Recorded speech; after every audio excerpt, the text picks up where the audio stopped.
Oh my word. Guys, it is Monday. How are we feeling? I got home at like 5:30. Was starving out of my mind. Was like, all right, I got to get going before the stream starts. So I'm sorry about the half hour delay. I do apologize on that. I've been getting a lot more inconsistent with my starting time. So my bad. I apologize. As I've said before, this will be the last week of the Monday, Wednesday, Saturday streams.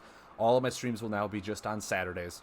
Unless I get called into work, then they'll be on Sunday. I'm going down to a one night stream for 6 hours type of deal, so I can focus on school and other things with this new route that I've been given, which is a lot more time consuming than my old one. But because of the less driving, it's more working. I think I actually got like cut in pay, so I'm a little worried about my paychecks now. But that's why I'm drinking a nice apple orchard tonight. It's gonna be amazing. Um, So, got Wrangler, hello, Rocketstar, hello, Mud Turtle, what is up? Um, I don't think there's much news about Lightseekers right now. They're still talking about how they did some bug changes. They fixed the artwork so it's a little more crisper in the game. Just a lot of finessing, which is really cool. I like the fact they're doing that and still leading us up into the big card change dump that they're doing again. Um, but I have now 5 viewers. Awesome. Here's the thing. Mud Turtle obviously is unavailable. He's here for a little bit, but then he's going to an NFL draft where he has money on the line, so I don't blame him for not missing that. He won't be available until 8:30, and then I have like a half hour left to stream. So, me and him are going to do a more exclusive thing on Wednesday, where we probably go over some games, talk about some highlights, all that fun jazz and whatnot, with the main honcho, the CEO of the Lightseekers League himself, Mud Turtle. Um, but I am gonna leave this up to you guys because I want to make content for the viewers. It's not just for me; it's for you guys. If I make content for me, then very few people can watch it. If I make it for you, then a larger audience is here, and we can all enjoy our time. I've been seeing, and if you guys haven't noticed, there is a lot of people posting their games to the content creator on the Lightseekers League Discord channel. If you're not part of that channel, get on it. My question to you is, obviously I don't have any of the deck lists in front of me, so it's a little hard to speculate of what they're trying to build up towards or what they're playing around. But if people would like, and if people are okay with this, I can play their YouTube videos on my stream, and I can do kind of a solo commentary of one of the games to kind of get a feel as like a practice run of what I would be doing with Mud Turtle, if people are interested in that. You guys may have all watched them already before. I unfortunately have not watched them. I've been really busy this weekend. I'm trying to work on building a setup so that we can view both cards if both players post their videos. We can watch side-by-side comparisons and view both hands. But if that's something that you would like me to try and do, let me know. You can watch mine with Lubers. That game won't count anyway. Okay. I mean, you posted all three. Did Lubers post his video? I see Access Deny did. KPO7, Lightseekers Cassilia, Rocketstar did. You did, and Fatal Zeph did. He quit. Ah, that's a bummer, man. Oh yeah, I did see that you were looking for more people because he dropped out. But yeah, we could do a dry run where I could comment on Mud Turtle's games, the games that don't matter. I could comment on those from Mud Turtle's perspective if you guys are interested. Otherwise, we could just keep playing Gibeus. We could just keep playing Gibeus for the rest of the night, and I could chill on a cider, and we could just enjoy our Monday, relax and unwind to the first day of the week.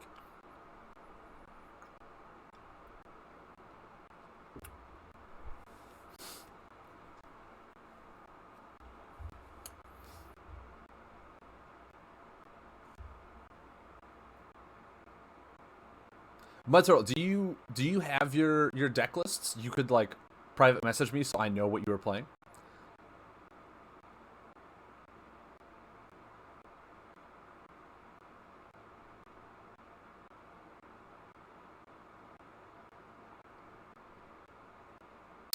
The deck doctoring, I could probably do that.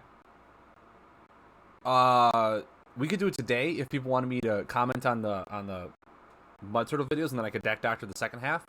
Otherwise, I'll probably save those for the weekend when I have more time to look at the deck and build and play around with it. But yeah, if people are interested, I can look at a deck doctor too. I'm just trying to get a feel for what you guys want to watch.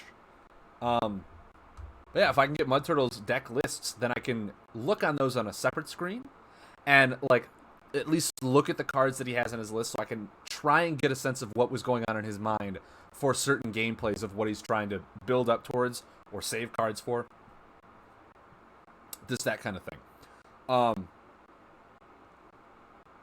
But yeah, we got all the time in the world.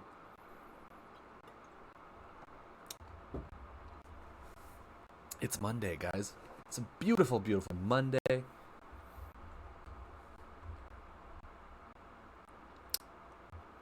Am I sure I want to read Mun's mind? You know what? I'm doing it. I am doing it.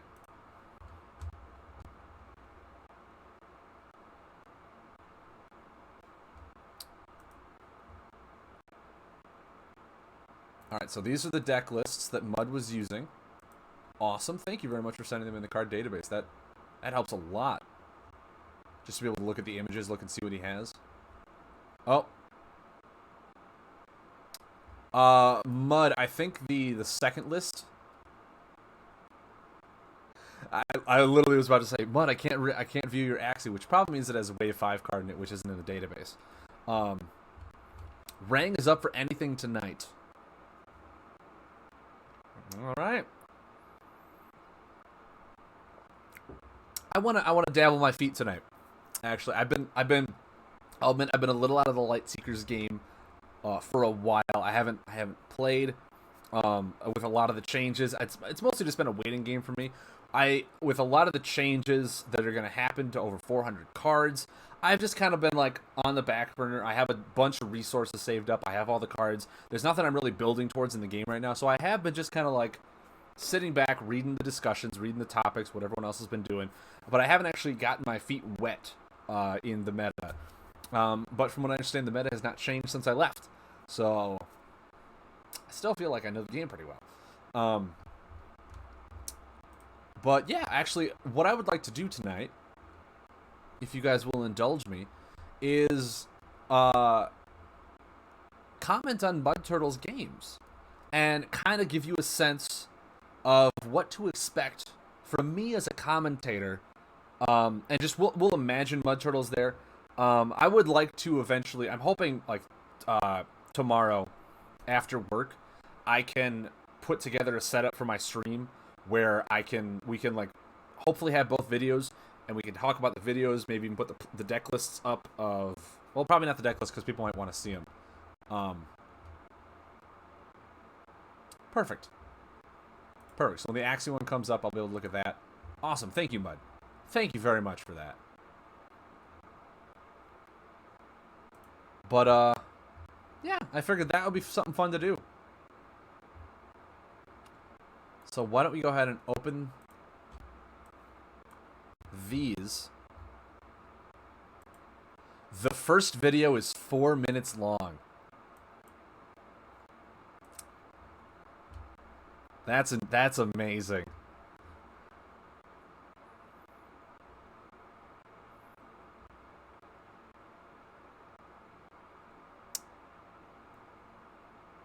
I just can't focus and commentate.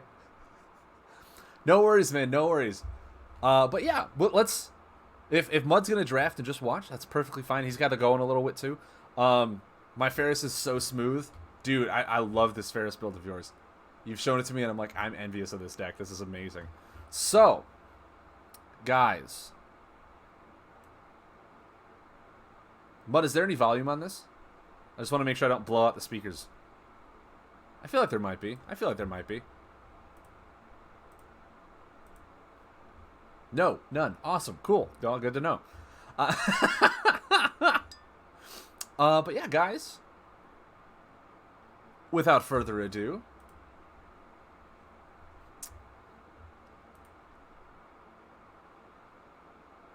Oh my word. Okay, I gotta go into the settings. I have to go into the settings. Where are the settings? Nope, nope. I forgot that OBS totally messed that up. There we go. Right there. Okay. Now, if everyone can see this properly, I think we're good. I think we're A-okay in the sunshine day. Oh, you had your TV on while playing. That makes sense. Yeah. So let me switch my category to Light Seekers so people can actually maybe come and find us. Because, people who love the game, there's not a whole lot of content for it. I like to be able to pull out content and pull in some new viewers. So, I keep saying that. I keep saying the word "so" as if like something else is going to happen. What we're going to do then is I'm going to open up Mud Turtle's deck list. Pop that puppy right over here. So I'm viewing it here. Game is here. And we're going to comment on this. We're going to comment on this game as if we were Mud Turtle playing against Lubers. Now, Lubers is playing Dread. I don't know Luber's deck list. Usually commentators have both deck lists so they can, they can actually see the other player's hand, too. That's just what I'm seeing. And with that, we can anticipate what Lubers is going to be trying to do with his board, and we can comment the best type of plays. So I'm going to do the best I can. It's an Umbron aggro type. Very interesting deck. Good to know. See, all information like this is good to know for a commentator. Because, the more information they have, the more they can actually talk about it and anticipate and try and theorize what the other players are thinking at the same time. So if he's an Umbron aggro, I got to put that in mind that we're playing aggro versus aggro, which is why it's a 4-minute match. So with that being said, ladies and gentlemen, the Light Seekers League is proud to present today Mud Turtle versus Lubers in the first of 3 matches, starting off with a Ferris Elemental aggro against Lubers Dread Umbron aggro. Let us begin. The game starts. Mud Turtle. Ooh, opening up with an Umbron Informant is always very nice in an aggro deck. Mud Turtle being the kind gentleman he is with the emote for hello. It looks like Mud Turtle, he's got a Crystal Bat for healing and damage. Nice little chip thing away. Now, he's probably just trying to set a standard pace, draw 1 card. He has the Umbron Informant in hand. There, I was just going to say, he's probably going to use it this turn or maybe next turn to see what he does. Picks up 2 combos, really nice. Rupture, now Mud Turtle has been using Rupture for card draw in this sense, but picking up a Mountain Breaker this early is really nice for Mud Turtle. Ferris is, for the many of you that don't know, Ferris has the ability of using it once per game to put the bottom 2 elemental cards from your discard pile back into your hand. Mountain Breaker, fortunately, is an elemental. So Mountain Breaker, you can use it at any time. It's a buff that really can't be removed. It's really beneficial. It's nice to have that damage on the board. Really set up for this big swing turns that Mud Turtle likes to put out. So he's probably going to put up the Mountain Breaker. There we go. I would suggest passing and drawing. There's nothing else you really can do. The Flame Burrower, something you really want to hold on to have a nice synergistic turn with cards like Creeble Pyromancer, Flame Bat, really any other fire card in your hand, or just damage that you want to pull back in general. So Mud Turtle right now, he might just play the Umbron Informant. I see he's hovering over it right now. Lubers hasn't really put on any pressure. There's no reason for him to do anything yet. He's sitting on 2 more turns for 6 damage. Now, the Lava Tumor, that's actually interesting that he's using that right now. Probably showing his opponent that he's going to pull a Flame Bat, showing how aggressive he can be at this stage. Just really putting on the pressure. Now, we do know that Dread doesn't really have a large access to big spike heals in the current standard meta. They have Soul Thief for 4, and I think it's the highest they can do outside of buffs.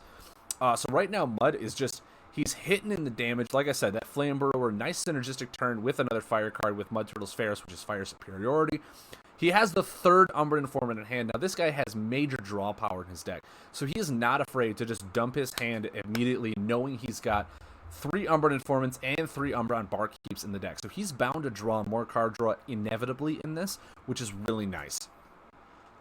Using the new Umbron Patron, really nice, really nice.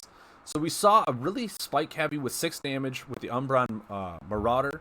No, not Marauder. Was it Marauder? I didn't even say. I was looking at the list and forgot to pay attention. Healed for 2. I don't think that's going to be enough to really come back from this. Mud Turtle's looking at the hand size to see if using the Umbran Informant is going to be worth it after the Flame Bat here. And I think he's still going to do it. Get that card draw in. He has the Crushing Blow for 9 damage if Lubers doesn't find a way to heal here. Picking up that Stream of Tantos is really nice to help pay for the Crushing Blow, so he can keep Rupture in his hand, probably for the Rock Melter if he really needs it. Lubers just needs to find a way to get above 10 health at this point. He doesn't know that Mud Turtle has a combo in hand, but with the large hand size that you almost have to anticipate that there is a Mountain combo that's going to just blow him out. It was a Marauder. Awesome. Thank you, Rocket Star. And there it is. There's the Crushing Blow for 9 damage. For 8 damage because of Luber's Hero. When you're below 15, or I think it's just prevent 1 damage, right? I have to look at that hero up specifically. But there it is. Game 1 goes to Mud Turtle in his Ferris deck. Very hyper-aggressive. Very strong. And just, it packs so much quick and efficient damage in those Flame Bats. In the Flame Burrower turns. If Mud Turtle really needed to come back, the thing is with this deck that he built, if he needed to come back with it, wow, that game was so quick. I can go back into Let's Talk. Yeah, I know that deck is amazing. What's really nice about that deck? Hey, just hopped on to watch our matchups. H the Man. If you want, I can comment on your matchups too. I will need you to send me the deck list so I can at least talk about what I think your deck is doing. But it's all up to you. It's up to you. That deck, it's so strong. It's got Crystal Bats. It's got Flame Bats. It's got Flame Chained Elders. It's got a bunch of spike damage, but it uses Ferris's ability to be able to even come back in the late game too for more spike damage.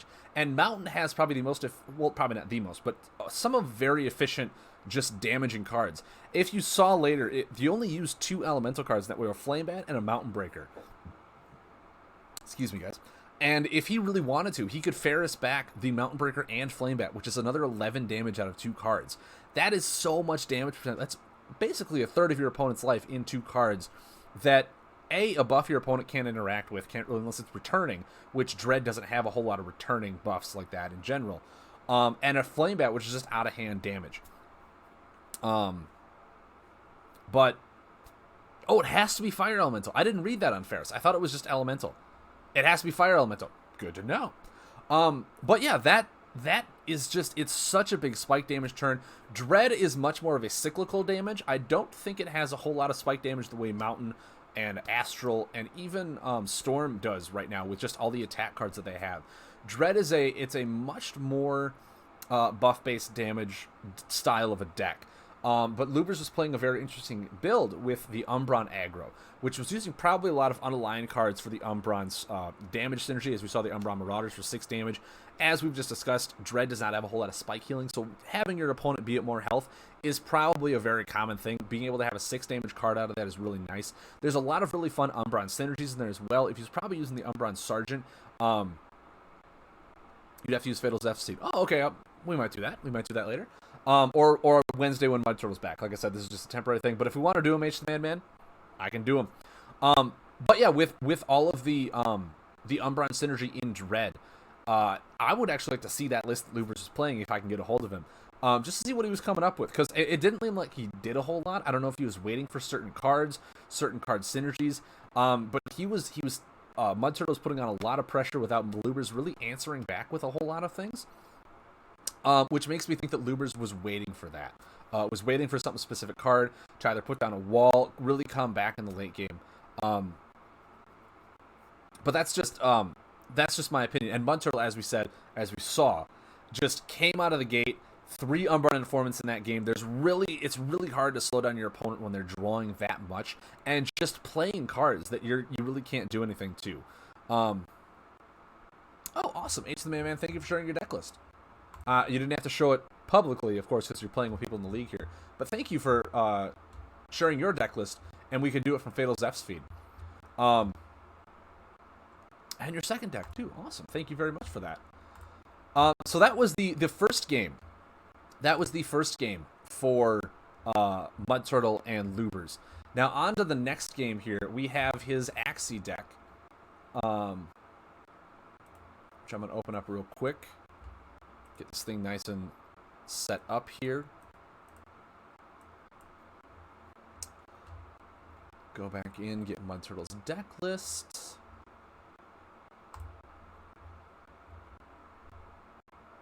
Just kind of get into an overview with the photos that you sent me so I know the basic synergy. Okay, so it looks... Okay, that's pretty nice. Luber's Gominator is a robot deck. Awesome. So it looks like Lubers was experimenting a lot with the families, which is really cool. You know, that's what I love to do too. So I couldn't relate on that personal level with Lubers. Really cool to see. I've heard it's fairly scary. Well, we're going to find out. We're going to find out as we go in to game 2. Now this one, I do believe... Did Lubers won this, right? Because you guys went to 3.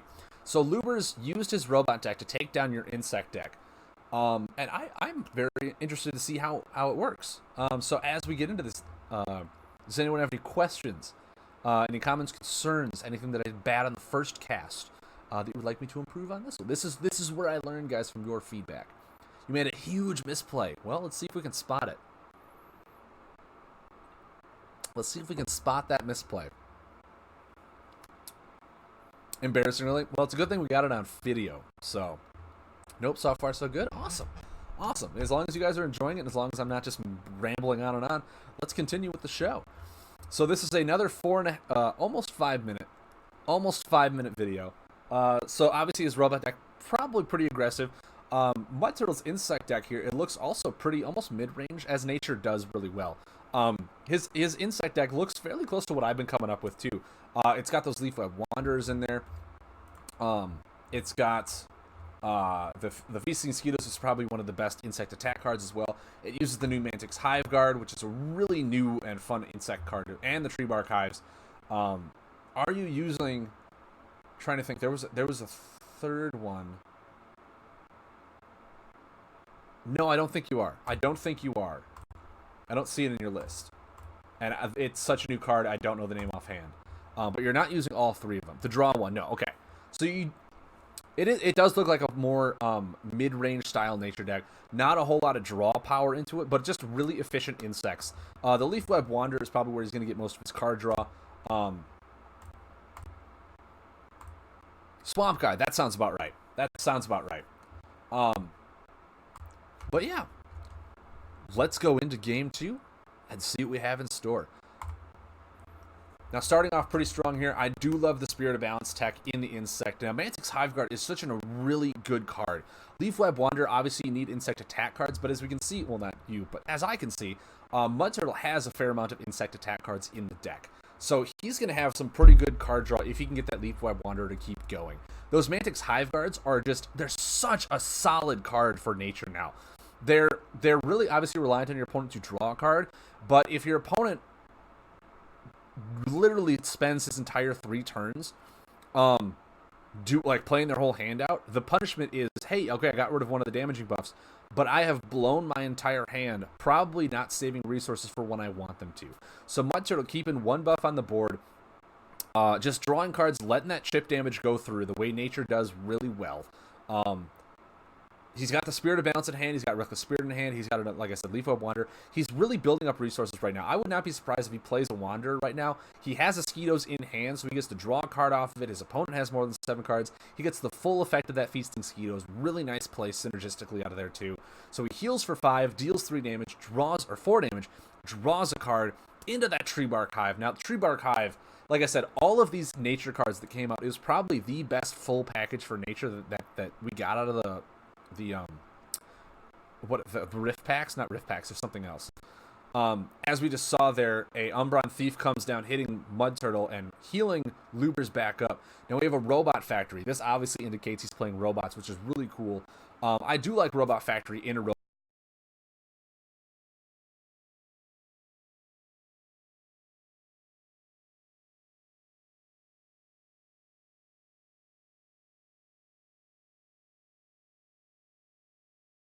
I need a new microphone too. I need to spend so I have no money, but I need to spend money. So we have another Umbron Thief come down to Reckless Tinkerer. Now, we're not seeing a whole lot of robots out of this. I wonder if you put the Robot Factory down there, hoping to bait out a Reckless Spirit. Robots in tech are mostly buff cards, as we've seen. There are some attack and defend cards, but a lot of them are buff cards. Obviously, he didn't draw cards for the last 3 turns, making that Mantix Hive Guard rotate out, which is he was hoping would be a really good way to get rid of that chip damage, but then Mud Turtle just slams down a second one. We have Chronomoth coming down. Really nice simple card, 3 damage, draw a card. Keep Lubers in the game for drawing all those cards.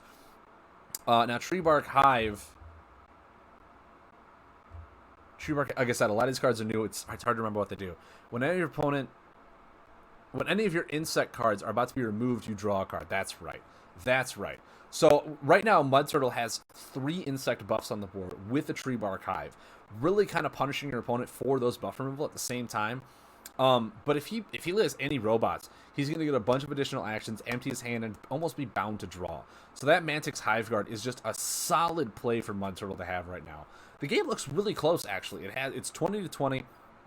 Mud Turtle obviously laying down that Soil Tunneler, trying to get back probably his other Hive Guard, and the Mantix the 4 damage, 7 healing other insect. He's got 2 animal cards in his discard pile. Really get full effect out of that Soil Tunneler if he can. But if he could returning that Hive Guard to his hand is a really solid play, because I don't think Mud Turtle has any forest action cards in his hand or in his discard pile right now. So that Soil Tunneler is a dead card. That card is gone. And it's gone indeed. He's going to get back the Tree Bark Hive, though, because the Leafweb Wanderer is a forest card. So now it actually is going to get benefit. He's going to get at least 1 card, which is the Hive, which is a really strong card to put out for insects. But obviously, Lubers had just an explosive turn there. As you can see, Mud Turtle was going back and going like, wow, I went from 20 to 4. He did 16 damage with all of those additional actions, all of those robot cards that he just laid out. It was an explosive turn, which is what Tech did. Just extremely nice. Now, Mud Turtle obviously getting that Leafweb Wanderer down to try and heal it for 4. Infected Wasp, anything he could do right now just to heal him up. He's got a Stump Drift Shaman, but as I said before, nature is really difficult at spike healing, kind of how Dread is as well. He did draw the Stump Drift Shaman. Lubers right now is in really no need to heal, so that Spirit of Bounce is probably not going to be anything defensive for Mud Turtle in the long run. If he wants to, I would say next turn, obviously he's going to lay the Stump Drift Shaman. He needs to heal right now. He's only at 3. But that's the game. That's the game.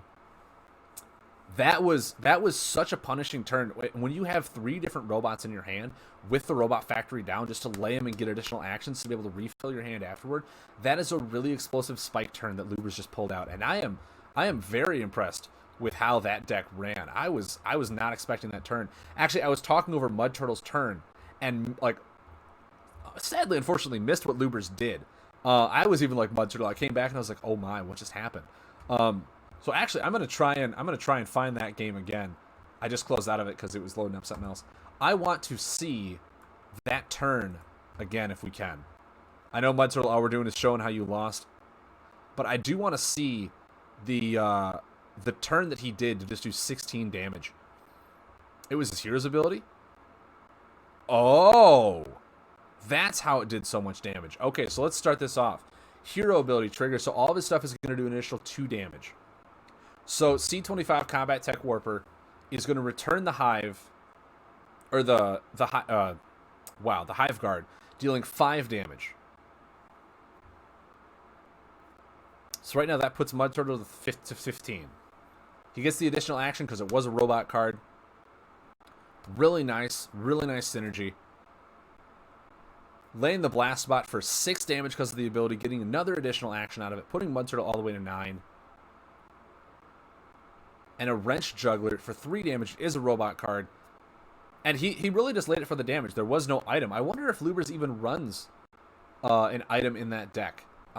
Personally, maybe to give something superiority. I don't know. But yeah, that was an explosive turn. 3 robots getting 2 damage on each. Lubers came up with a really cool deck to run with this hero that has the ability to make all your damage get increased by 2. That was really well done by Lubers, setting up that nice turn, and effectively having such a heavy damage swing turn with 16 damage while removing essentially 2 buffs, returning 1 and then killing the hive, the forest. That was such an explosive turn for tech that nature really didn't have anything to respond to or come back from that. The healing wasn't there for nature. He drew the Stump Drift Shaman on the next turn afterwards. He was at 8.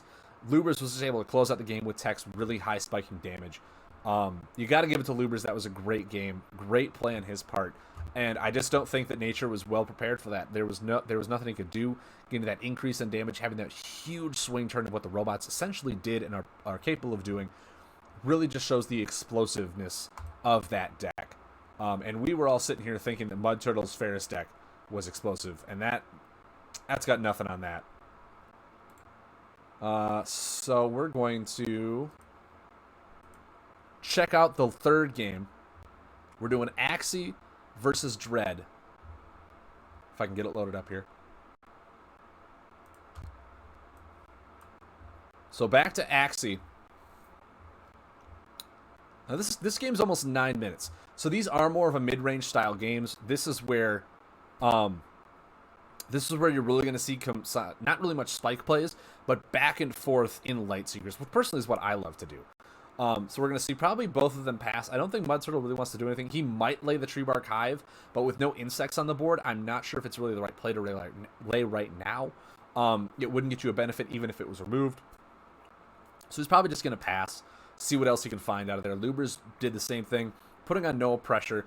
The Mantix Hive Guard. Now, this could be a really nice play. Mud Turtle could put down the Tree Bark Hive and the Mantix Hive Guard, really punishing the opponent for drawing cards. And if he wants to remove them, the Tree Bark Hive at least gives him a benefit for drawing out of the Hive Guard.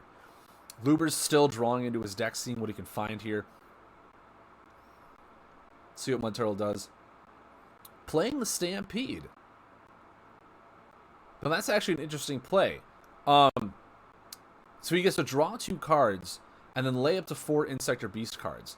So now he has 3 of them, or 4 of them. But laying the Soil Tunneler right now really wouldn't help him. So it was kind of a gamble. He not only laid a combo, he gets to do 3 cards in a turn, yes, but he got rid of 3 cards from his hand, laid a combo. His hand size really dwindled in that move. As Mud Turtle says right now, he rolled the dice on it, which in my opinion might have been a little over advantageous for that move. Because right now he has 1 buff on the board. Yes, he was able to put out 6 damage from what I saw, but his hand size diminished by so much in that early game, where Lubers, as Dread, as we all know for Dread, is a very cyclical deck. It heals chip by chip and deals damage chip by chip. So early in the game, if you can't really put that much pressure to spread out the distance, leaving this much of a gap of you needing to draw and build up your resources again could give Dread the advantageous that it needs to really come back and kind of steamroll back into this game. As we saw, the Axie, the opponent has more than 7 cards in his hand, so the buff did, I believe it's 2 more damage. I think it did, no, it's just 1. So it did 4 damage.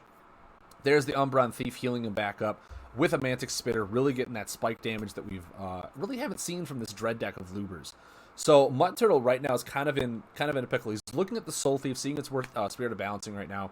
It doesn't seem like it is. He draws a bunch more Insect cards. He might next turn, in my opinion, try and go for the Bane Bloom. If his opponent just lets that Hive Guard rotate out, probably the best thing he can do. His other options here are Leaf Web Wandering into Infected Wasp.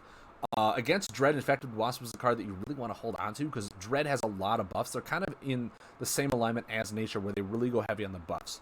So having Infected Wasp against Nature is a really strong card, but he might just use it for the 2 healing card draw. Try to start recycling, revamping into this deck. It all depends on what Lubers decides to do here. He's taking a little while, probably playing out his deck. We're going for a Devour Soul, so he is just going to remove it, but the big thing that Devour Soul gave him was the 8 healing, and that's really going to swing the game back into his favor. He didn't waste a whole lot of he didn't use a lot of resources on that. His hand size effectively went down by 1 because it's a 2-cost combo. Got a big spike 8 healing out of it. And there's the Bane Bloom play from Mud Turtle, as I said. Bane Bloom, it's a nice buff. Nice combo card. 1 damage, but it's really just card draw, and that's one thing that nature lacks incredibly right now is card draw. So having the combo come down on the first turn draws you essentially 2 cards, draw 1 for it hitting the board, and then 1 for playing a combo. And then you draw cards if your opponent doesn't respond to that. And having nature draw cards outside of using actions is a huge deal because they can steamroll on their board in a major way. Now, as we saw the Eternal Hunter come down, grab that Umbron Thief. But right now, the Umbron Thief is not going to get the full effect. He probably wanted it to be able to use it in a pinch. He wants to make sure if Mud Turtle comes back on that swing turn, he has a card that can heal him, kind of come back into this game. Mud Turtle laying the Tree Bark Hive and the Mantix Hive Guard, really nice play. Those 2 cards work so well together, so if your opponent decides he's going to remove some buffs, Mud Turtle's at least going to draw some cards in its own right. So now Mud Turtle's going to draw 2 cards with the Bane Bloom. Such a solid combo. He's hovering over the Leafweb Wanderer. He's probably going to slam. No, he's not. Okay. Spirit of Balancing into the Corrupted Spirit to draw him some cards.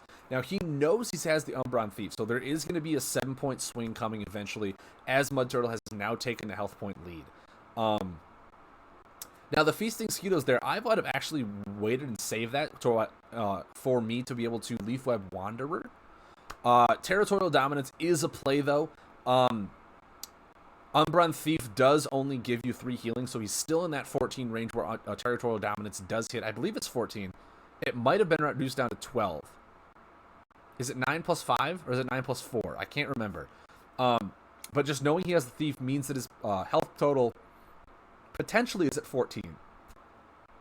Sorry, guys, I'm trying to hold back a yawn. Mud Turtle right now is put on a lot of pressure. He did lay the Skeetos, as I said before. He does have a Thornleg Scuttler in hand. Now, here comes the Shadow Puppet. Obviously, removing the 2 insects. He's going to heal. He's going to be able to search for an insect card, put it into his hand. I would probably look for just another insect attack. But Mud Turtle's going for the Insect Swarm. Really wants to keep establishing the buff presence, probably for Territorial Dominance. Make sure that he has more buffs than his opponent, so that the Territorial Dominance can give the full effect. Now, as we saw, here's the Umbron Thief coming down, getting him that nice heal swing turn back up to 14, which I believe now that he has no buffs out, Territorial Dominance does not give him the benefit. Oh, I didn't see that play. Okay, so pulling the Insect Swarm enabled him to have an animal. Well, I guess the Hive Guard did the same play, essentially. So he could have Hive Guard, put the Soiler out, brought back 2 animal cards, really helped try to pay for that the Territorial Dominance if his opponent doesn't have another Shadow Puppet in hand. Lubers is at a very high deficit right now. He's sitting at a 9 health difference, which has now changed from the Umbron Thief. So the 3rd Umbron Thief comes down. We have a Watch Rest Trader. Really nice Umbron synergies being played into this deck. It's really cool to see the new families and how they're being able to interact with one another. So we're probably going to pull back an Infected Wasp. I would probably say, yeah, the Hive Guard is a good play. Especially with that Trader out, he's going to be drawing cards if he lays any Umbron. Getting that Hive Guard down is a great play for Mud Turtle to be able to do. Really establish his board presence if he's still looking for that Territorial Dominance shutout game. He kept playing out of Territorial Dominance range. I'm seeing that. It's a good play. With the Watch Rest Trader being able to just heal a little bit with the Umbron cards. Eternal Hunter, I would guess he would look for that one that heals you for 2. The Marauder's a nice play. Because he is at more health. It'll really put the swing down on him. But I believe that still keeps him out of the Territorial Dominance range. So he's probably not going to lay it right now, just knowing the outcome of the game. He's really got to find a way to heal. He's going to take 3 next turn, at least from the Hive Guard, bringing him down to 9. Which means Territorial Dominance kills him anyway. Spectral Widow. Perfect. And I believe that's just game. Oh, no, it's not because of his ability. Because of the ability. I keep forgetting about that hero ability because it's not a hero you see a whole lot often. So Mud Turtle essentially needs to wait. He needs his opponent to draw a card here to restart the Hive Guard so we can get that full damage. Because Insect Swarm right now is a dead buff. Insect Swarm is being prevented the entire time with that hero out. And here comes the Marauder. So he does draw a card. But Mud Turtle's now at 6. I'm trying to think if there's any card that kills Mud right now.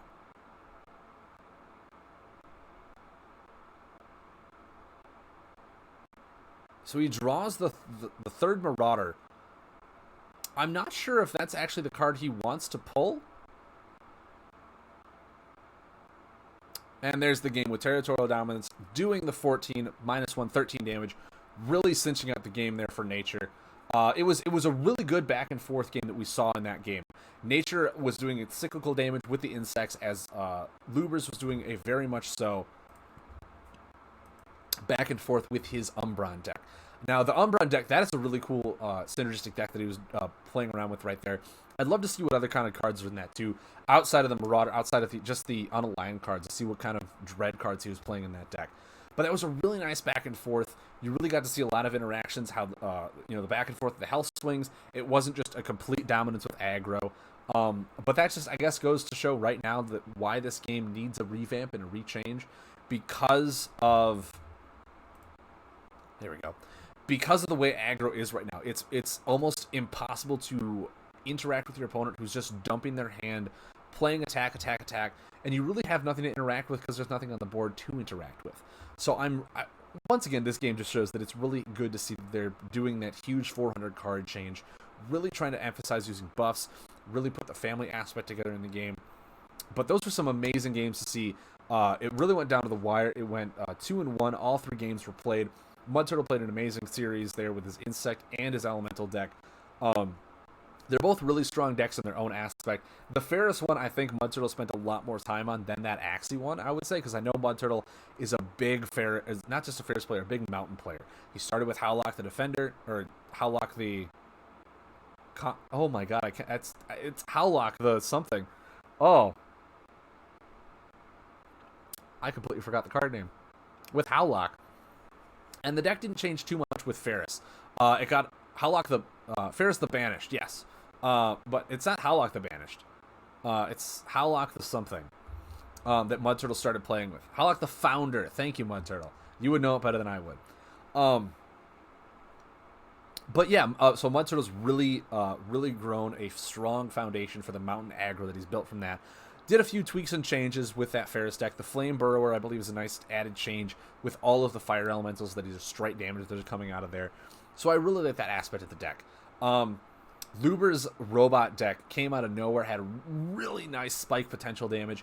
I do think that the only way to really stop that is to now counteract that Robot Factory as a key card to have all those turns come out, or just when you see it, put a defense up, really prevent him from work, all that fun stuff. Really prevents him from pulling out those big swing turns if you can get some damage prevention on there too. This football draft is money in the bank. Loving my team. That's awesome, Mud Turtle. That is awesome to see. Now H the Man 3 did say that he wanted me to go over his games with Fatal Zeph, so I'm more than happy to do this if you guys are interested in me commenting on those games tonight. Or Mud Turtle and I can do them on Wednesday when he's able to join me in the commentating. But basically, how have the commenting been going so far? These games have been going rather rapid paced, so it's hard to get a full analysis per turn because everyone knows what they're doing and they're playing cards really quick like that. But I think they've been going really well. I think I've done an okay job at establishing or talking about why people are making certain plays, what they're waiting for, trying to give at least a judgment call of why I think they're making those plays. Don't draft Andrew Luck. Oh, I heard about that. Oh, the Colt fans are salty right now. But yeah, I'm okay with going over Fatal Zeph's game tonight if you guys are interested in those as well. But as long as you guys are liking the content, liking the commenting, I'm more than happy to do this as the league progresses. I'm really happy. If we can get a Thunderfin salute in the chat for Mud Turtle for putting this whole league together. Dude, you are a dedicated Lightseekers fan, player, entrepreneur, as you would. So thank you very much for putting this together for the people to play who essentially don't like the current meta of all the cages, all the tentacles, all the crystal cores, and all that stuff that is in the game right now. So Mud Turtle, thank you very much for building this very kind of a pseudo new format to play the game in with an advanced constructed format. Really cool. I love that format as well. I played it a lot at the first nationals. Well, I guess the only nationals that we've had in the USA so far.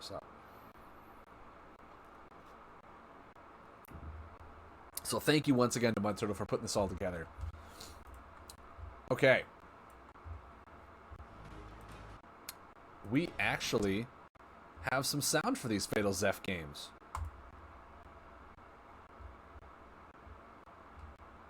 It was the Colts game, it was the Colts year to win. Also, Mud does deserve the applause. Mud deserves so much applause for putting all this together, spending his time into getting this league all sorted out, getting the rules, the foundations, building the players, getting everything set up for this. Mud Turtle deserves a huge appreciation from not just the players in the league, but from the community itself. So, with that being said,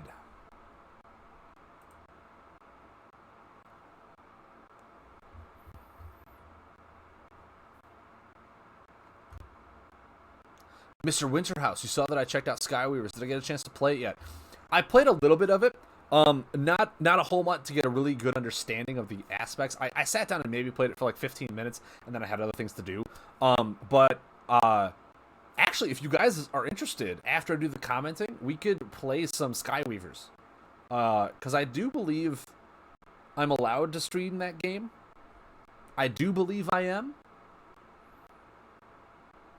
Mr. Winterhouse says, do it. We can do it. Yeah, you can stream it. Awesome. Okay, cool. Because I know there was one that another person in my chat brought up, and I think it's in like the open alpha, and I don't think I'm allowed to stream anything in alpha, so I'm not even going to touch that on my stream or name the name in general. But Dr. Till said, oh, cool. Yeah, so after these games on commentary, we can go play some Skyweaver, and we can check that game out, and then we can come back full swing on Wednesday and play or do some more commenting on Lightseekers. We can do that if you guys like. So, Mr. Winterhouse, I'm assuming you're coming here from Skyweaver. If you'd like to stick around, watch me comment on some Lightseekers games that we have going on here, and then I will be playing Skyweaver in the second half of my stream, probably until 9 o'clock.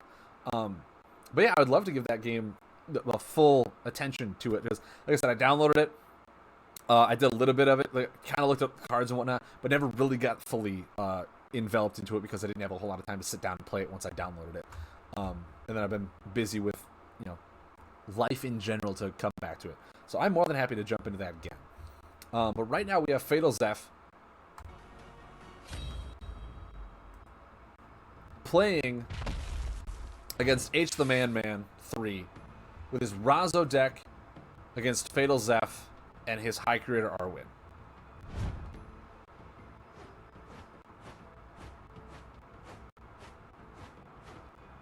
It can just run in the browser. Oh, that's pretty cool. Yeah, it does have that nice aspect where it doesn't have to be in its own game engine. So H the Man 3 putting down a Bombling and then immediately dropping out that Aquadart Crab. Really nice to see another Razo out here with the items. Now, from what I'm looking at, there is not a whole lot of buffs in this Razo deck, as to be expected in tech in general right now.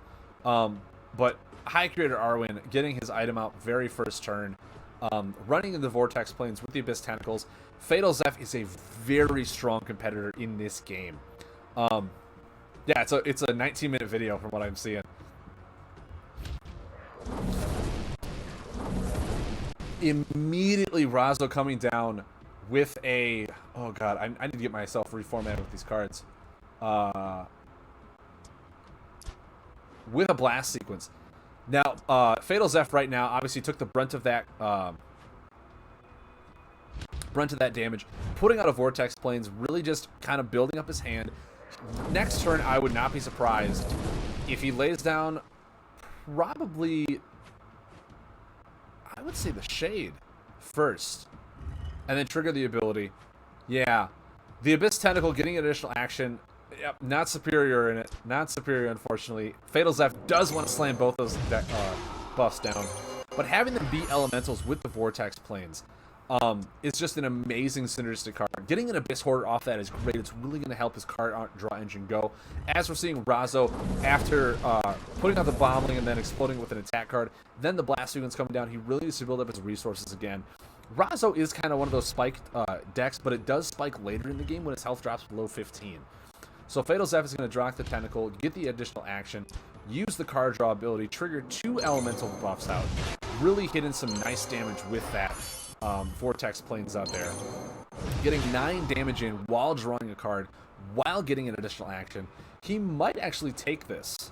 Yeah, being able to pay for Shadow Form or Devour Soul, vice versa, to get that healing is just, it's really nice to be able to have that utility in the hand, knowing that you have an 8 heal.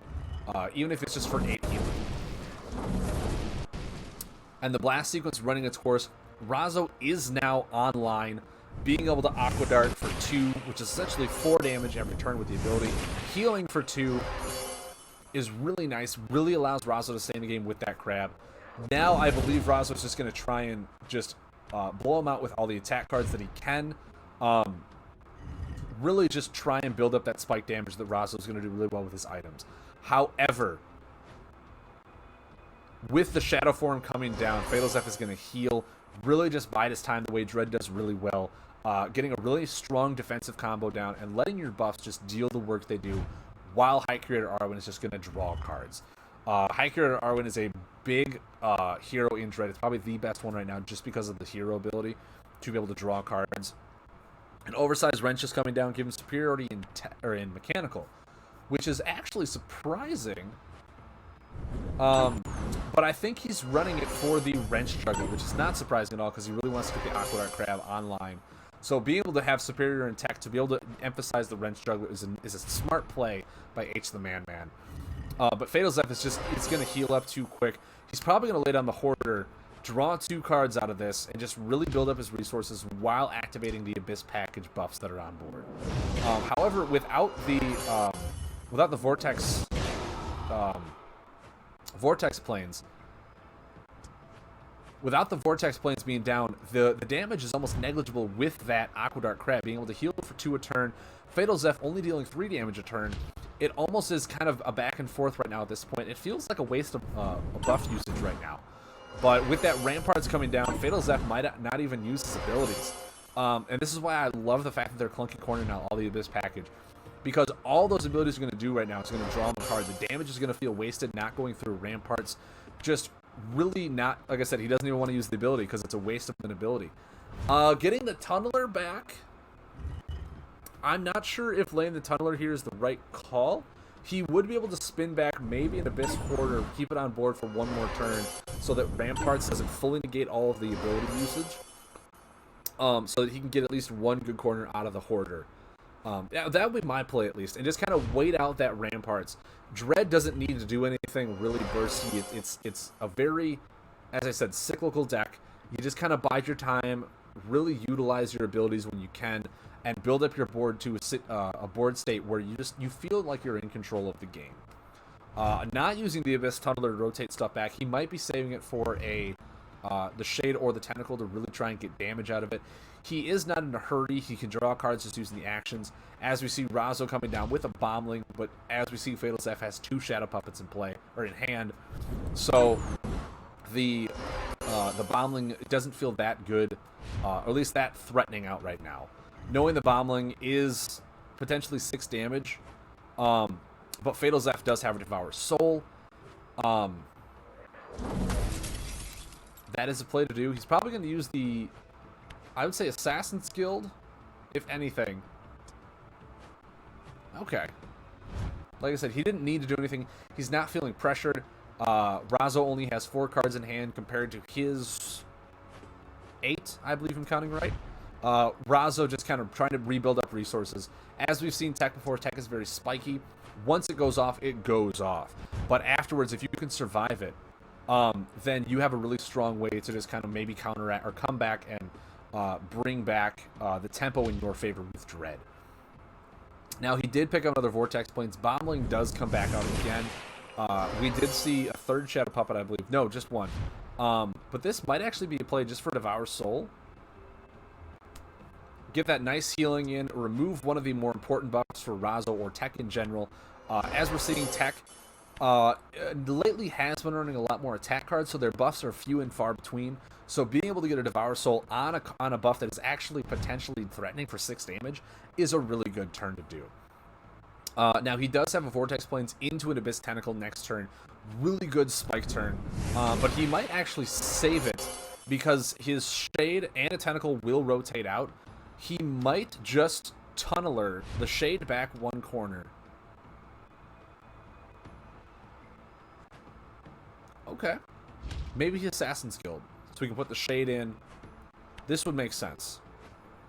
The Tunneler comes in, rotates the Shade back one.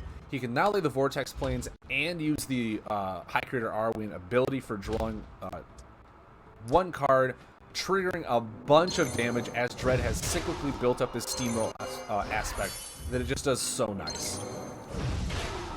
So it's going to be a lot of damage for Razo to come back from. Now, Tech does have some really nice spike healing in cards like Tyrax Fixer, and he is running Repair Bot as well. It's not that big of a spike, but it is just a nice threatening healing, kind of how nature is as well. Forewarning, only pulled one Hammer Down Enforcer. That has to be rough. Going against Dread, like I said, very buff heavy and not pulling any of your buff removal, it's just really hard to counteract and combat that tempo that they're going to pull off. So there's the one and only Hammer Down Enforcer. He's probably going to remove the Vortex Plains and one Abyss Tentacle.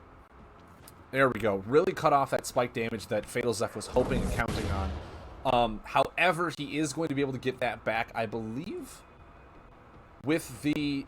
Maybe not, because the other ones are going to expire first. So the Tunneler is going to get him back a Tentacle if he triggers an ability.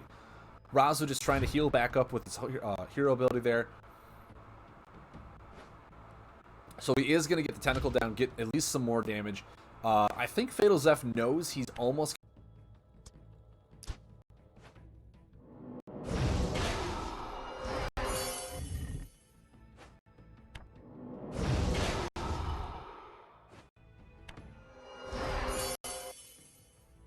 Thank you for putting that out. So, as I said, the Tentacle is going to go back into play. But Fatal Zeph right now really needs to find a way to pull out more damage. All of his damage is coming through with the Tentacles, as I said before. He did pick up his third Vortex Plane, which could help him clinch it out. But without those, Razo is just going to heal 2 health a turn with the Aquadart Crab, making that Tentacle almost null and void for damage. So he's really doing a nice job at sustaining, and Fatal Zeph right now needs to find a way. Here comes the Tyrax Fixer, putting him back to 15. Really nice recovery play there. Fatal Zeph, in order to pull this out, needs to find, as I said, the spike turn to just hammer in damage where Razo can't come back with its Aquadart Crab. So we have a Hoarder.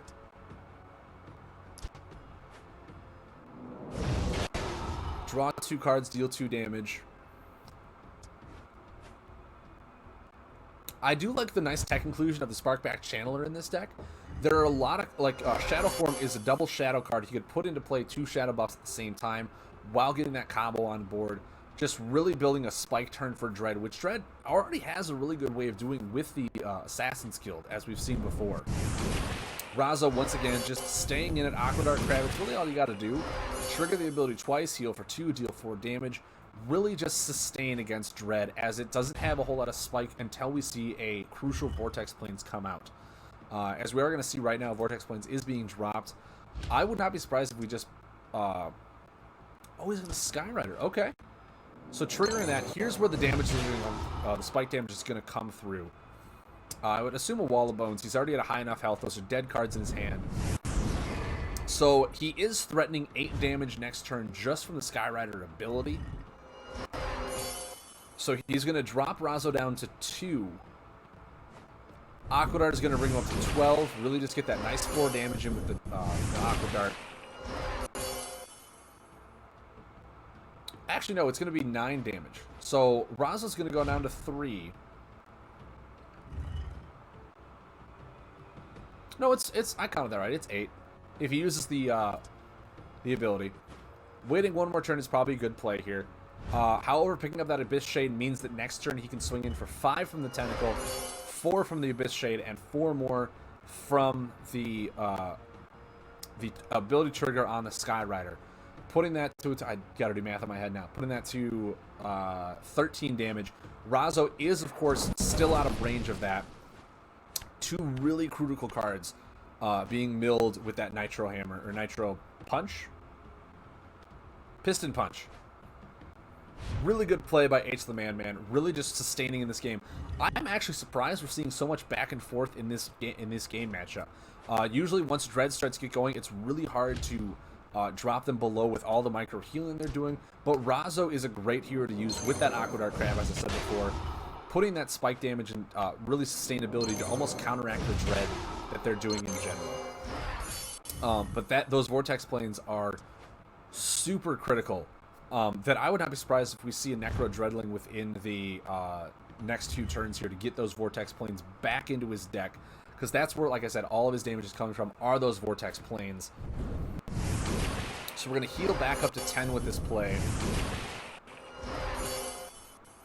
Weaken hero ability for 1 and 1. Not much of a trade for that Aqua Dart Crab. It's going to feel like a dead turn. He might put down the Hoarder to draw 2 cards. As I said, he's really trying to draw for that spike damage right now, is what Fatal Zeph is looking for. We're going to go with Tainted Miasma. That's an interesting call. I don't have access to his discard pile right now, so he's going to get, okay, 2 Assassin's Guild. Those are really good cards. Obviously, getting that superior access to Shadow is critical in Dread, as all of the decks right now run Shadow. They're extremely strong in Shadow. And Assassin's Guild is a nice card to get around that in its own way. Once again, the Crab just healing for 2, dealing 4, really just keeping that momentum on him. So he goes up to 7, as we still see there is no potential 7 damage lethal from Dread that is going to come out of here. We can Tunneler down, but Tunneler actually doesn't bring a card back because you can't bring a combo back.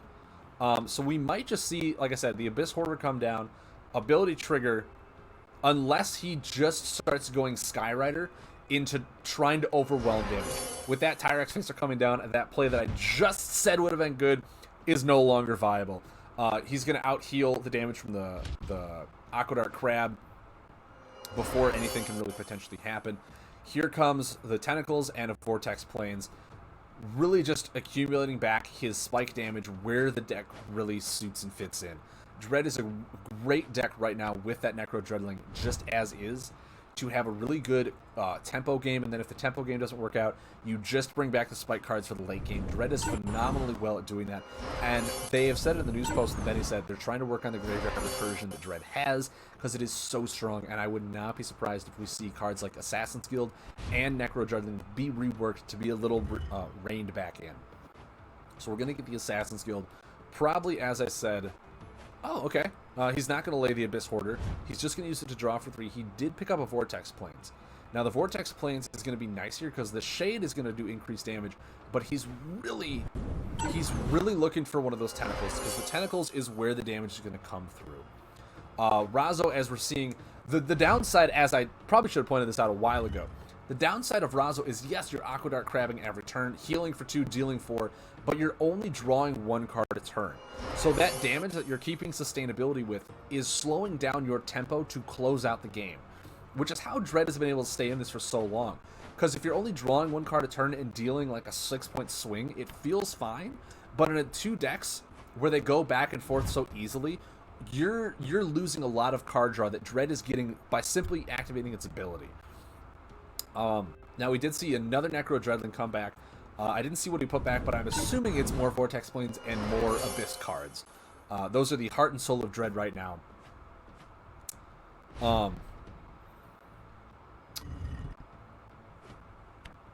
Right now, I'm not sure what Fatal Zeph would do. He puts the Vortex Planes down, triggers it. He probably really wants to start getting some of the damage in. As a matter of fact, I think this is actually a smart play to do for Fatal Zeph, is to keep the pressure on H the Man, knowing that Razo has to, in order for Razo to sustain and keep in this, he has to use an ability trigger every turn, which means he's slowing down his card draw. So if he can simply apply constant pressure, making Razo have to lose half its turn via the action, Fatal Zeph is eventually going to find the cards that he needs to close this out and really slow your opponent down.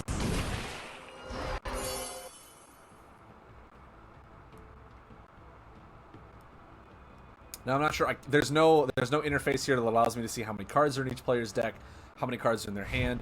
So it's really kind of a speculative at this point, too. There's an Abyss Tentacle coming down. That's going to be a great play for really bringing out a lot of damage. The Assassin's Guild, so we can still draw some cards out of this and get Superior Shadow. As we see, Fatal Zeph has been building up to this turn. He really needs that spike turn, and right now he's going to get it. With all the additional actions that he just got from Dread, drawing 2 cards this turn, dealing an immense amount of damage. He's going to draw that Tentacle, hands down. He does have another turn to do something. Right now, he's got all the cards in his hand that he needs. H the Man needs to put down a Hammer Down Enforcer right now to be able to remove some of these buffs to even stay alive. I don't think the Aqueduct Crab is going to do it. He's only going to go up to 12. I'm seeing 4, 5, and 5 damage. That's 14 on the board as is, along with the Skyrider for 18 damage. Dread is just, it's snowballed into out of control right now with the board that is not being answered. Due to the fact that the drawing that H the Man was doing was hampered because he needed to use the ability to stay alive. And I think Fatal Zeph has played this deck enough to know that that's Razo's downside, is if you can make him kind of slow down and just use the ability to maintain as opposed to push pressure, you're going to eventually overwhelm him with card draw. So being able to heal back up for 7 was a solid play by H the Man.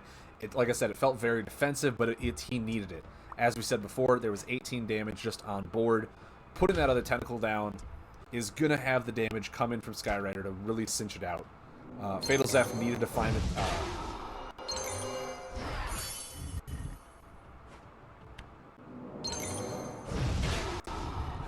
I've been calling him H the Man. Oh my, it's H Man the Man. Oh, I am so sorry. On my screen, the type font is like 12, so it's really hard to read that. I just assumed it was H the Man. But H Man the Man. Okay. And no one corrected me. No one corrected me on that. Fatal Zeph coming out with an explosive victory in that game. Like, as I said, all he had to do was really just slow down and temper out the game the way he wanted it to. And he played that very methodically, very, very strongly, very well done. As Fatal Zeph is one of the top players in Lightseekers right now. He is a part of the Superior Seekers team. I do believe he made it into the top... No, he would have made it into the top 8 at Nationals. But they decided to cut it to top 16 to allow more people. And then he made it to top 16 and then got cut before he made it into top 8. You're good, it didn't bother me. Well, thank you, H Man the Man. I will have to... It's going to be stuck in my head because I said it so many times. But I will try to fix myself. Rocket, sorry, I didn't even know you were saying it wrong. Right? Right, H Man the Man? So that game, as we saw from Fatal Zeph, like I said, played very methodically, very well done on that matchup. Knew exactly how to play it, the counters, the weaknesses to the Razo deck, the strengths to his deck, and Dread in general, and that deck in general, is just really tough to beat. With the inclusion of Wind to bring in those Vortex Planes for spike damage is an incredibly intelligent move to do for Fatal Zeph. So it just goes to show that he knows the ins and outs of this game and how to play it. So kudos to him. And as we go into game number 2 against H Man the Man, I almost did it again. Against Fatal Zeph and his Selene deck. Now this deck he has shown me, and this deck is insane. It kind of runs on the same premise that High Creator Arwen does if you watch it carefully enough. As you can see, we're already including Abyss Tentacles because that is the best card in the game, in my opinion. The best action card in the game because it's so good. Selene is his go-to hero. If anyone that knows Fatal Zeph knows to ban his Selene 100% of the time. Getting his item out right away for Shadow is really strong to do. Moonlight Burrower, off of that, he only really uses Astral to play supporting cards. But as you just saw right there, he does run Vortex Planes in this deck as well. Once again, this simply feels like he's playing the same deck, with a little bit of an astral twist and a different hero that still draws you cards.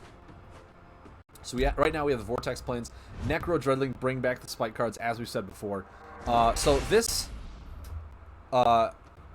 deck is really intuitive, and actually Fatal Zeph wanted me to play this at the Gen Con tourney because he wasn't able to make it. But I actually don't own Selene, so I couldn't play it. But this deck it's so powerful. As we saw before, it runs very similar to the High Creator Arwen deck that I did before. Use the abilities, trigger off the Abyss Tentacles, get that Vortex Plains down for spike damage. But what's really nice is those Yokona Archaeologists. He can draw those with Selene and restart his buffs, like the Abyss Tentacle, like the Vortex Plains, and maintain his board in such a way where he doesn't need to wait for the recursion. The way he's drawing, he just goes into it.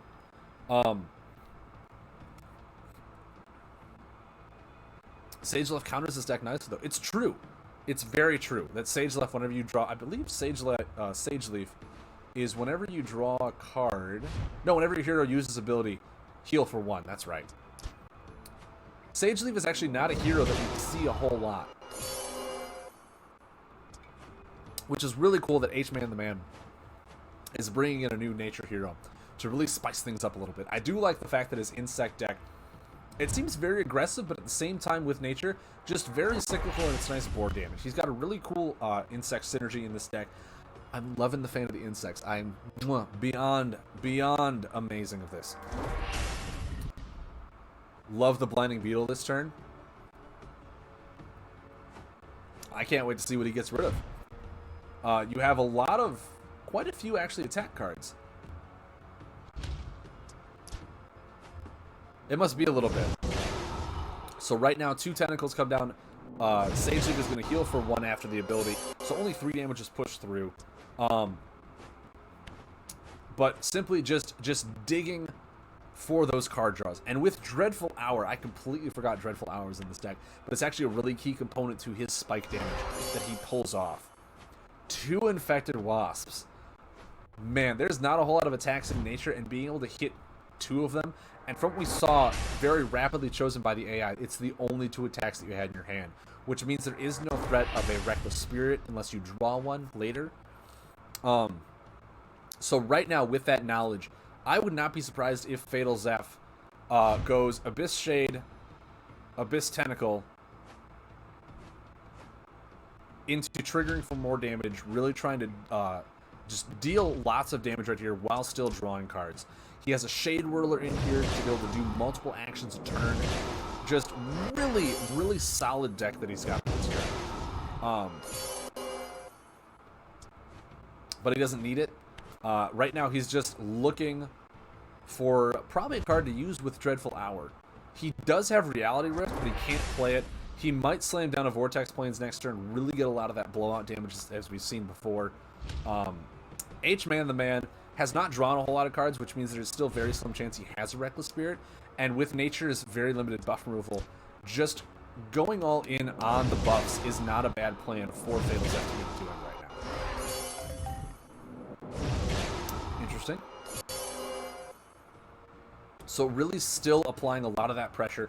Even though Necro Dreadling is used to return a lot of cards, he knows that he's been able to apply so much pressure these turns that he can just ditch it and still be able to win with, obviously he has 1 in hand as well, so it's not really that strong of a card worth keeping.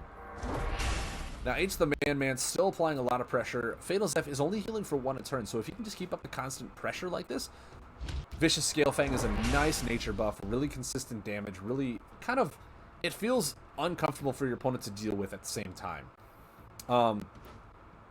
What we might see here, however, is a Lunar Shrieker. No? Okay. Necro Dreadling into Lunar Shrieker into Pathfinder does seem like a strong play.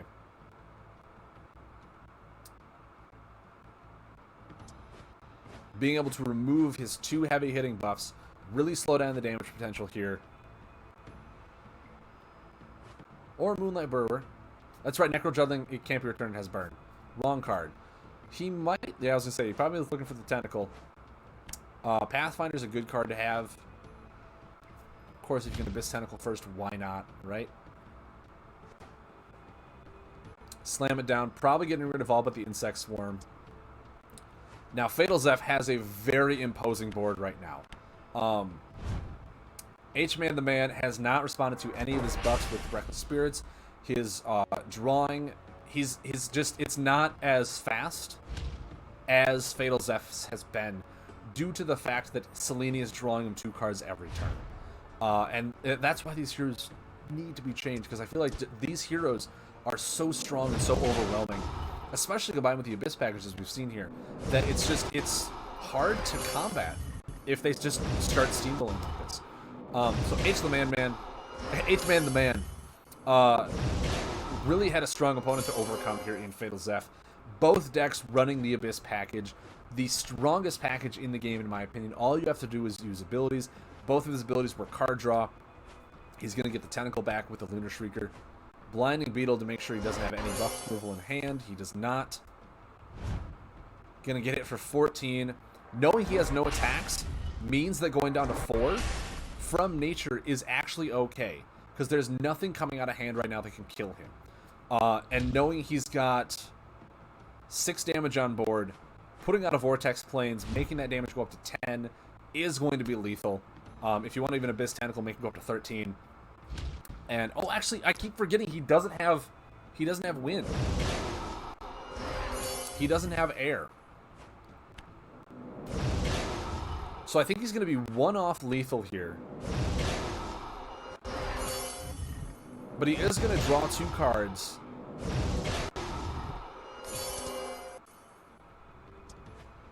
He dishes the Vortex Plains.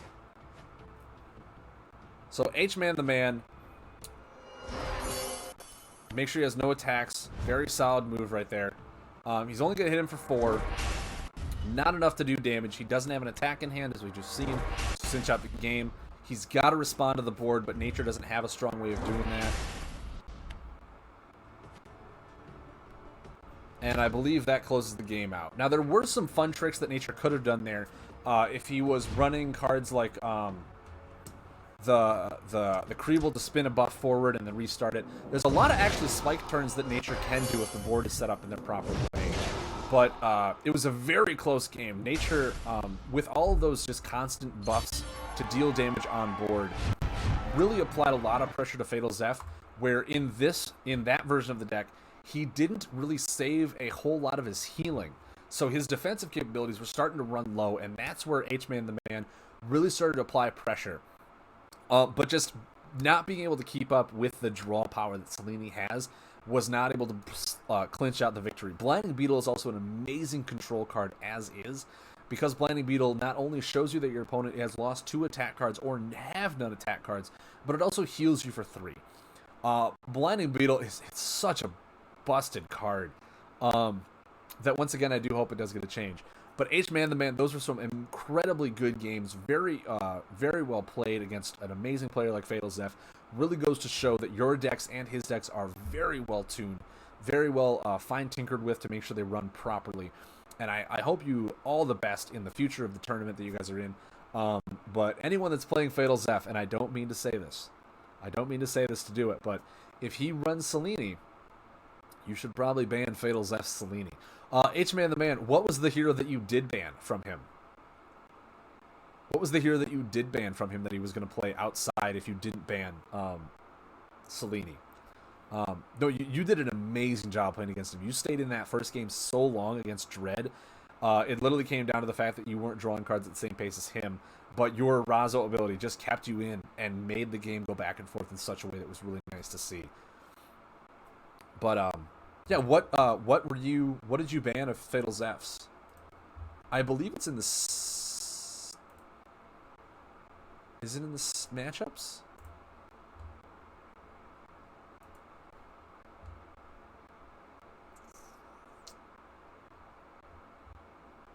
I thought it was. Maybe not.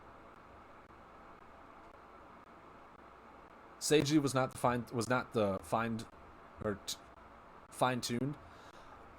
It's the fact that you brought a hero in knowing that a lot of people were probably going to be running a hero abilities. To have Sage Leaf kind of counteract that was a really nice kind of player tech to be able to see. So in that sense, It means that you know the game is in the meta that was going to be played in for a lot of abilities being triggered, and bringing a hero that counteracts abilities like that is just really strong to do. It's just really strong to do. H Man the Man 3 said Blacktail.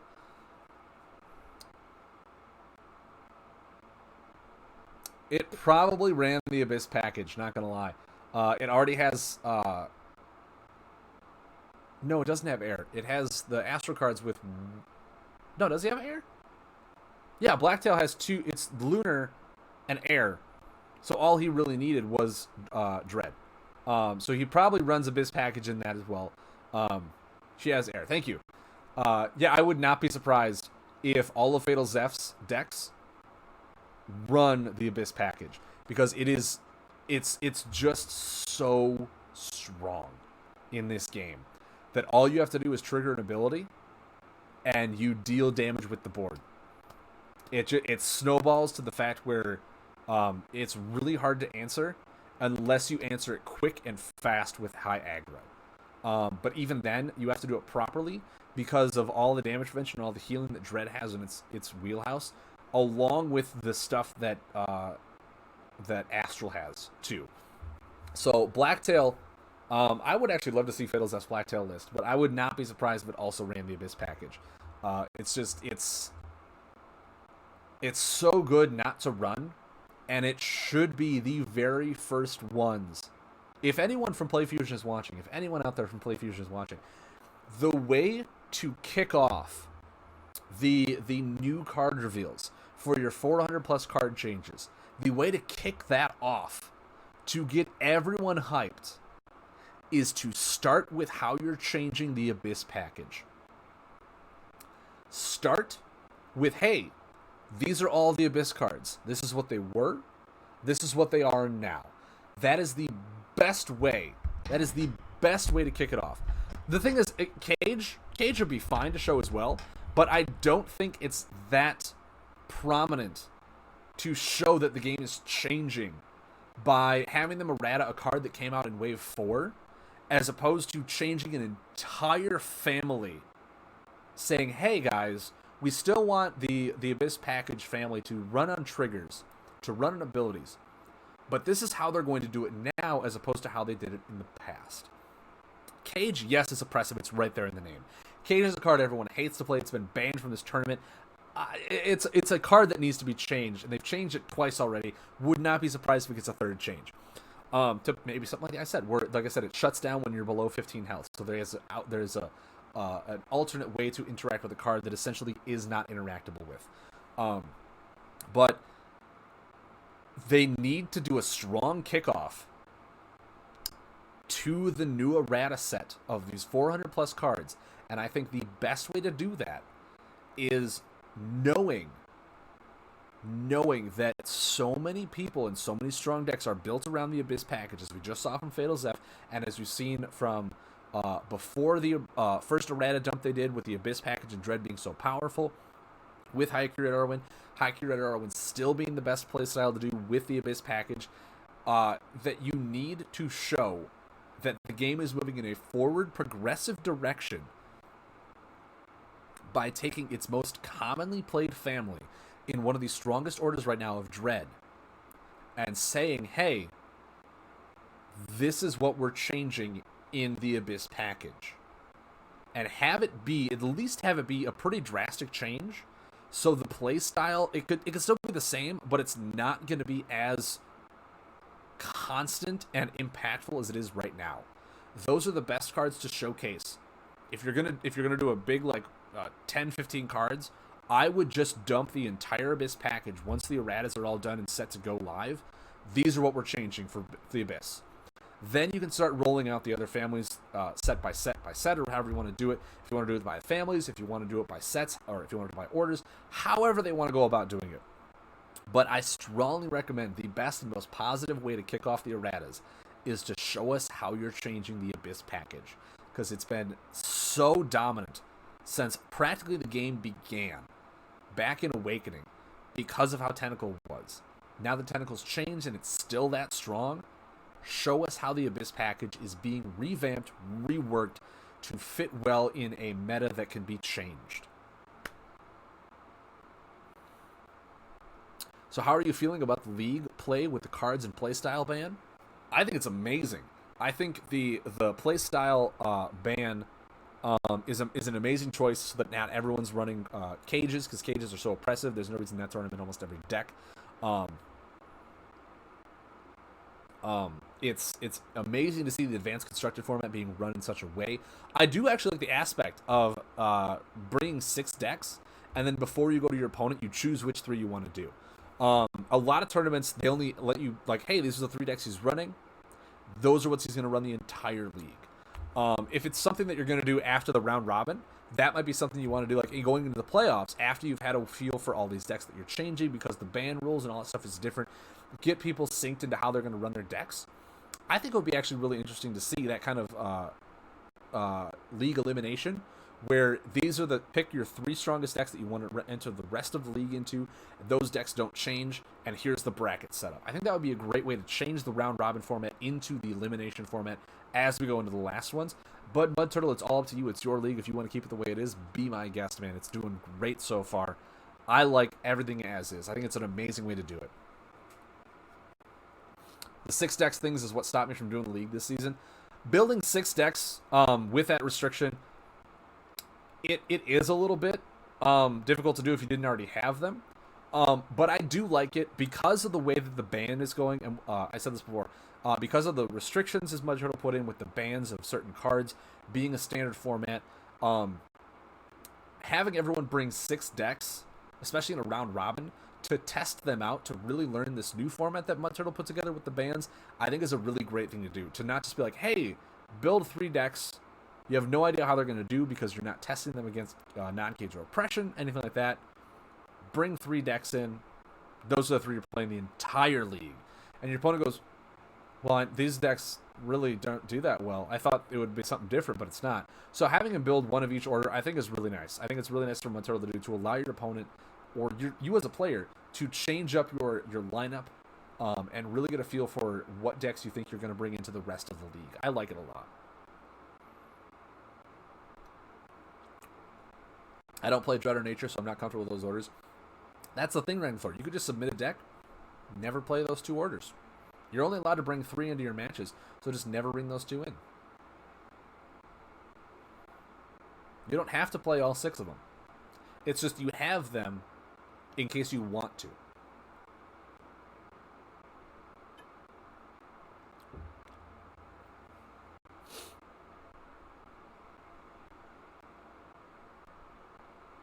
Oh, that's right, because you're doing best of 5 in the playoffs. That's exactly right. So you got to cut your 2 lowest. That's exactly right. And Mud Turtle, I cannot wait to see what people do in the playoffs. I honestly cannot wait to see what's going on there. I don't know how long it's going to be, if we're going to get the erratas or if we're even going to get wave 5 out in that aspect. But, dude, I am super happy that you're running this league. I hope it does well, and I hope we get to see it for future generations down the road. It's to force people not playing all Mountain or Astral. That's true. That's very true. Or Dread. I mean, those are the top 3 orders in my opinion right now. Storm can be good. If obviously built correctly. Your Klaus Clackerson is pretty fun. I like that deck. But I don't think Storm has what it takes to compete with those top 3 right now. I think right now the way the orders actually line up for me, at least if you're not cross-order, if you're not cross-matching any colors or doing anything with it, I would have to put it as Dread, Astral, Mountain, Storm, Tech, Nature. The way it goes right now, if you're not cross-ordering anything and it's just the alignments, that's what I think the order, in my opinion, of it is.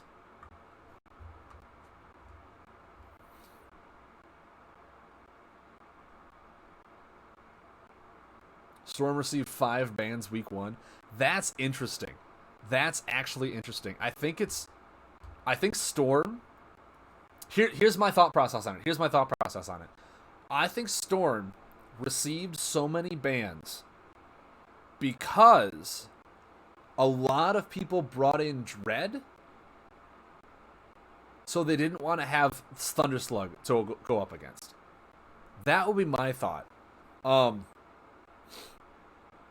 But that is really interesting that Storm was actually the most banned.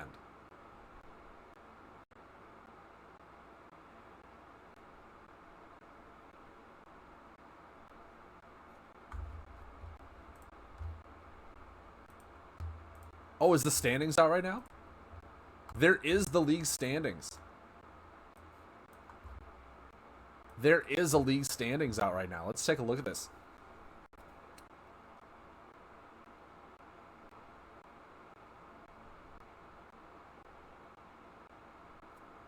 Syrup Lurker from the Breakfast Boys is in first place, winning both of his matchups. OFC, who actually won the Gen Con tournament this year in 2019 with, I believe it was a... Was it a Ferris build? What did he bring? I want to say it was Ferris that he won with. It needs to be restructured.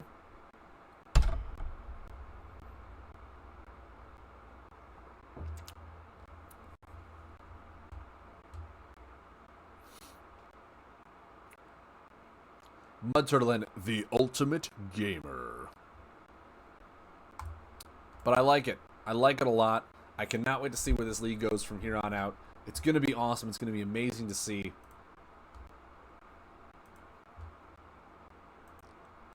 So, oh, he brought Rylox. That's right. He brought Rylox. And Rylox just with bounce potential and control potential is just really hard to combat with. And I think from what I saw in the lineups, TS was one of the only ones that brought Rylox into the league too. And his Rylox deck is super well built. I know he's been playing that a lot. Okay, Stan, did you really just update the standings as we speak? You did. All right, let's go back in. We'll look at the league standings. We will look at the league standings. Here we are. Obviously, Mud Turtle, Ultimate Gamer have not played their game, so they're just at the top because they're the best. Lurker tied for first place with Fatal Zeph. And TS. And Aggro. So it's a 4-way tie for first. All of them going 2-0. Rocketstar coming in a hard second. Tied up with Lightyear Celia. Then tied for third is Siepi and Adrenaline Money. I love that name. OFC. Oh, really? Okay. Yeah, you're right. It was not updated. OFC, H-Man the Man, Access Deny, and Snecky Erms all tied for last. You guys will get them in week 2. So Ultimate Gamer and Mud Turtle still have to play their games. But if anyone out there is part of the league, as all of you guys probably are, please feel free to record your games, post them to the channel, because Mud Turtle and I will be doing commentary on them as I just kind of demoed for what I'll be doing. But these games are awesome to not only see, but to talk about, really learn the high-end plays of some of these really competitive players with their really well-constructed decks. Or as H-Man the Man said, it's not that fine-tuned, but dude, you... in the back of your mind, you were like, all right, people are going to be using ability triggers. We're going to use Sage Leaf. We're going to do it. I know what I'm talking about. So, I think it's amazing to see all these players come together with a bunch of different decks that are not the meta, because obviously Cage of Repression and Crystal Core are the meta. It's just awesome to see these players come together. So, the playoffs, I think, should be around the end of October into November. Then after all, we'll take a break until January probably. That sounds like a good idea. That sounds like a great idea. So great job on that, guys. I'm going to take a quick break. And then when we come back, we have about an hour left of the show. When we come back, we're going to play Star Weaver. We're going to play some Star Weaver. And we're just going to, for the last, 50 minutes, we're going to check out this game. And then that'll be a nice chill Monday. So what do you guys say? So, don't go anywhere, guys. We'll be right back.